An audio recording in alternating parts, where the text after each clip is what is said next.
key forwards in the competition. You're the first marquee player to be signed to the women's inaugural team. She's a two-time Australian champion and she's rated number 3 in the world. Tayla Harris has been dominating headlines. I'm very excited for everything that's happening.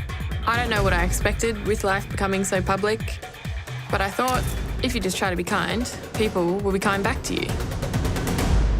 The world doesn't necessarily work that way. Before it became a thing, it was just an idea, and it kind of got floated, and my initial reaction was I kind of laughed and I was like, why?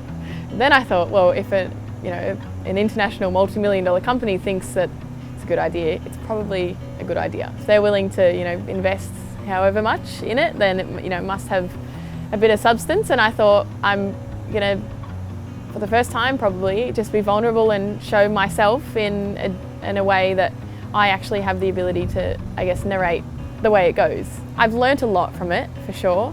I've had to grow and mature very quickly. I was put in situations where it was fight or flight. I had to work it out. The press conference that I did, I would have been 21 or 22 or something, young. Next minute, there's all these journalists asking me the questions that are pretty full on, and I had to, work it out on the spot. So the amount of people that reached out and said that I was helping them in any sort of way drove me to continue to talk about it and to continue to shed light on what the issue at the time, which was women being sexualised in sport. But then beyond that, there was so much ripple effect that was incredible.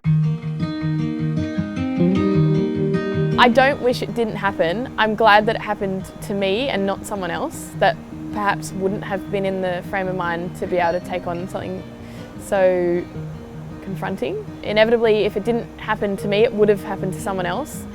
And who knows how they would have been able to handle it in terms of it could have really taken over. And I genuinely am just lucky that I had the people around me that I did and still do.